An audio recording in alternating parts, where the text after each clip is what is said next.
अब हम पढ़ने जा रहे हैं अपवाद। अब जिसने स्वर संधि को या अन्य संधियों को ध्यान से पढ़ा है वो आसानी से इसको समझ लेगा, और जिसने केवल मनोरंजन के तौर पे लिया है काम में उसके पार नहीं पड़ने वाली, जबकि परीक्षा में 100% पूछे जाएंगे। अपवाद, अपवादों को हम नाम दे रहे हैं विशेष नियम। विशेष नियम,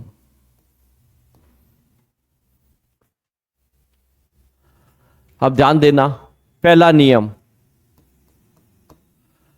पहला नियम कहता है कि जब ओ शब्द के बाद, गे में ओ मिला हुआ है ना, ओ शब्द के बाद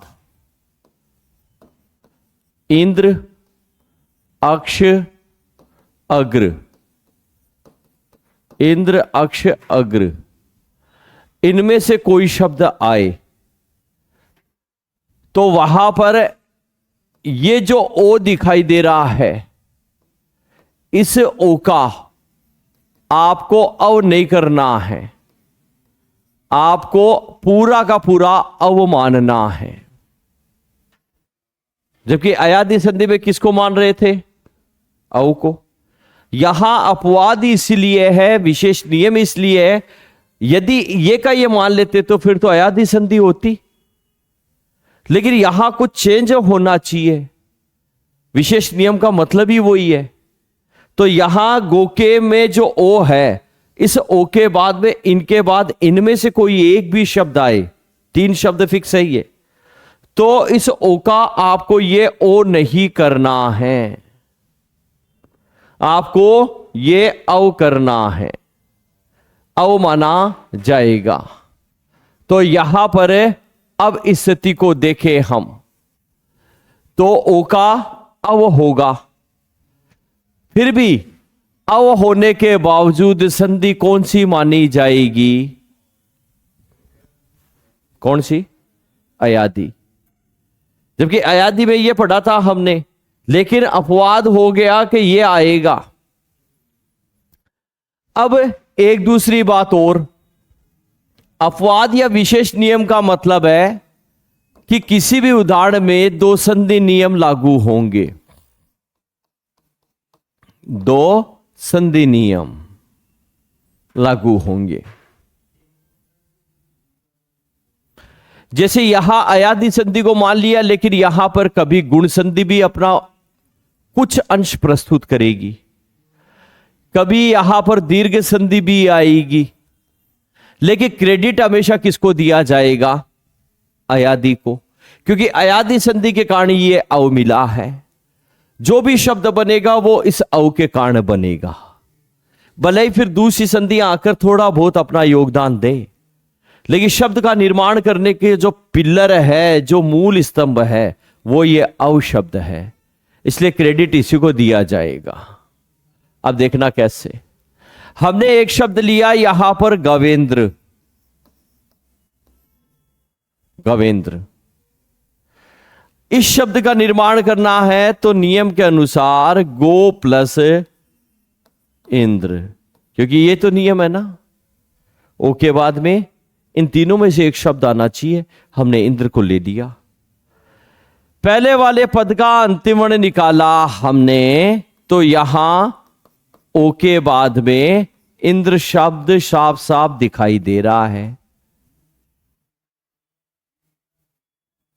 और नियम कहता है ओ के बाद में जब इंद्र शब्द आए तो ओ का ये अव न कर पूरा का पूरा अव करो। हमने नियम के अनुसार इसका पूरा का पूरा अव बना दिया। पूरा का पूरा अव का मतलब क्या है? वे में ए मिला हुआ है, और इस वे में ए नहीं मिला हुआ, क्योंकि आधा लिखा हुआ है ना ये। और यहां पर हमने जो बचा हुआ गया था उसको लिख दिया, यहां पर हमने इंद्र को लिख दिया। इतनी बात समझ में है? क्लियर है क्या इतनी बात? अब देखो, यहां वह में ए को निकालने की गुंजाइश हो गई, क्योंकि वह पूरा लिखा हुआ है ना। तो यहां एक काम करते हैं, गे में तो ए जोड़ देते हैं और वह में से ए को बाहर ले लेते हैं, तो अब स्थिति अपने पास में यह हो जाएगी, गे में ए जोड़ दे, वे में से ए को बाहर ले ले, तो अपने पास में ये शब्द ऐसे बन जाएगा। बन जाएगा क्या? अब ए अपने पास में वैसे निकलकर अलग हो ही गया, और इंद्र में से ई को बाहर ले लिया, और फिर नद्र। यहां पर हमें लागू करनी है गुण संधि। कौन सी संधि? और यहां हमने कौन सी संधि से अव लिया? अयादि से। भाई ये अव लिया तभी वह में से तो ए निकला ना, वह में से ए निकला, फिर ई था, तब जाकर गुण संधि का अस्तित्व कायम हुआ। यदि हम ये वाला अव लिख देते तो वह में तो ई डायरेक्ट ही मिल जाता, क्योंकि वह में से तो ए तो निकल ही नहीं पाता इसमें से, और आगे वाला ई जोड़ देते तो शब्द बन जाता अपने पास में डायरेक्ट गविंद्र, जबकि हिंदी में कोई ऐसा शब्द नहीं होता है। गायों का इंद्र अर्थात भगवान कृष्ण के लिए प्रयोग में लिया गया गवेंद्र। तो यहां पर ए के बाद में ई आया, तो इसका परिवर्तन हम गुण संधि के अनुसार किस में कर देंगे? ए में। गुण संधि पढ़ी है हमने। यहां से बचा है अपने पास में नद्र, यहां से बचा है गौ। इस व्यंजन को यह स्वर पूरा करेगा और बन जाएगा गवेंद्र। गो प्लस इंद्र से। हुई बात क्लियर?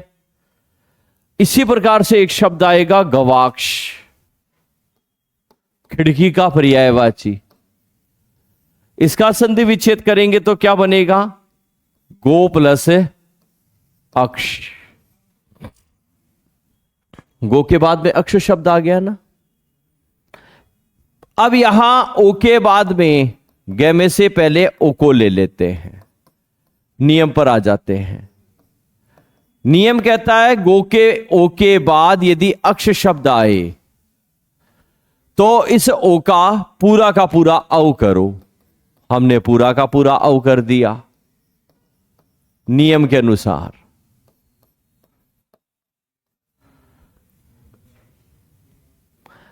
अब हमारे पास में स्थिति है नियम लागू करने के लिए, वे में से ए को निकाल सकते हैं ना। तो यहां एक काम करते हैं, पहले इनको अलग अलग कर लेते हैं। अब को एक साथ लिख दिया, वे में से ए निकाल लिया, और फिर ए को अक्ष को और फिर क्षय को ऐसे लिख दिया। अक्ष के टुकड़े कर दिया हमने इस रूप में। वे में से ए को निकाल लिया और इधर औ को लिख दिया। ये तो काम किया।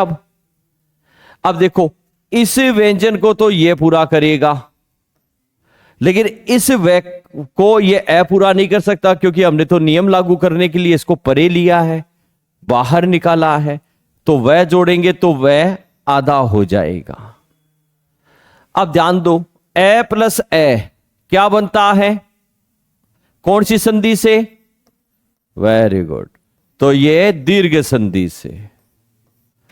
दीर्घ संधि से क्या बन गया? आ। और यहां पर ये जो अव आया वो कौन सी संधि से आया? अयादि से। तो यहां पर आ और फिर क्षय। अब जो वह आधा हुआ था उसको आ पूरा कर देगा, जो हमने दीर्घ संधि से लिया। तो वह में आ जोड़ेंगे तो क्या बन जाएगा? गवाह और फिर क्षय। तो खिड़की का पर्यायवाची हो गया गवाक्ष। लेकिन तभी संभव हुआ जब हमने यह अपवाद वाला अव माना, अन्यथा नहीं होता। इसी तरीके से एक उदाहरण आता है गवाग्र। इसका संधि विच्छेद होगा गो प्लस अग्र, जिसको आपको बनाना है। पहले नियम लिखो, विशेष नियम।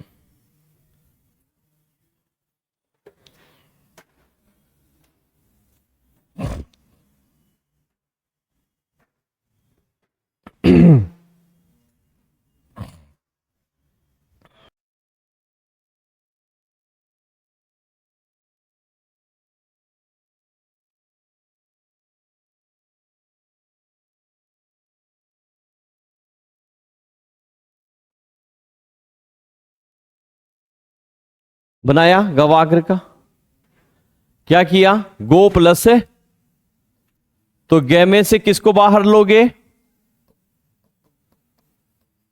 गो में से ओ को, और फिर अग्र। अब नियम पर आ जाओ। ओ के बाद में अग्र शब्द है तो नियम कहता है ओ के बाद में जब अग्र शब्द आए तो ओ को किस पे बदलो, आओ में, न कि आधे आओ में। तो हमने इसको आओ में बदल दिया और फिर अग्र। अब आओ में बदलते ही वे में ए की गुंजाइश हो गई। तो हमने एक काम किया, इस गे में ए जोड़ दिया और वे को आधा लिखकर वैसे हमने ए को बाहर ले लिया। कर सकते हैं ना ये काम, भाई गे आधा है उसके आगे तो स्वर है ए, तो गे में ए जोड़ दिया तो गे को पूरा कर दिया और फिर वे को बाहर ले लिया। तो स्थिति अपने पास में ये बन गई गौ की, और वे में से ए को बाहर ले लिया और इधर से हमने अग्र का ए बाहर ले लिया। अब चूंकि ये अब था, ये तो हमें मिला था किस संधि के वरदान स्वरूप, अयादि। लेकिन यहां पर वे का ए और अग्र का ए प्लस ए क्या बन गया, लेकिन ये किस संधि के नियम से बना, दीर्घ संधि से, और फिर ग्रह और ये गौ।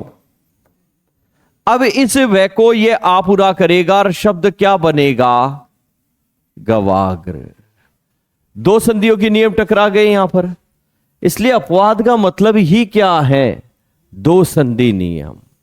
क्रेडिट एक संधि को दिया जाएगा। क्लियर।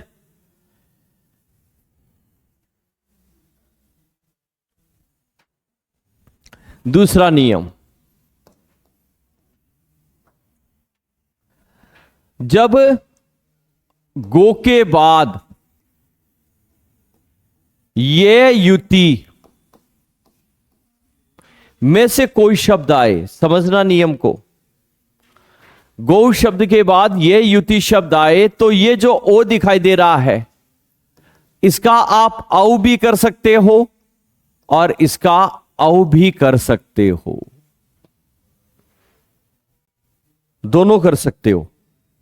दोनों से अलग अलग शब्द बनेंगे, लेकिन फिर भी संधि कौन सी मान्य होगी, अयादि ही। क्योंकि औ चाहे आधा और चाहे पूरा औ मिला तो हमें कहां से है, न गुण संधि में हमने औ को पढ़ा, न वृद्धि में पढ़ा, न दीर्घ में पढ़ा और न यण में पढ़ा। हमने तो यव जो शब्द है वो पढ़ा ही कहां पर है, अयादि से। तो पहले नियम लिखो, गौ शब्द के बाद ये युति, गौ शब्द के बाद ये युति,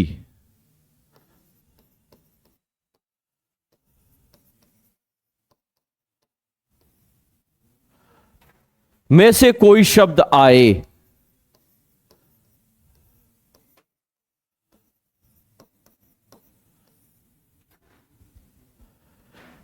में से कोई शब्द आए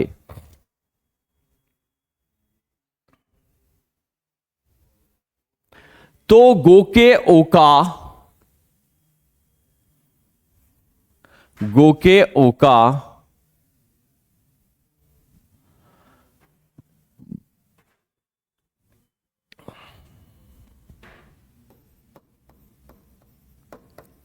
औ और औ, पहले आधा फिर पूरा,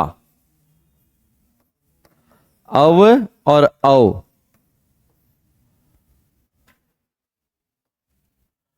हो जाता है।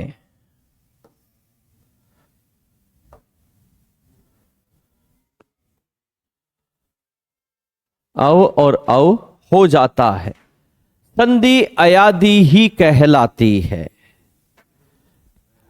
संधि अयादि ही कहलाती है।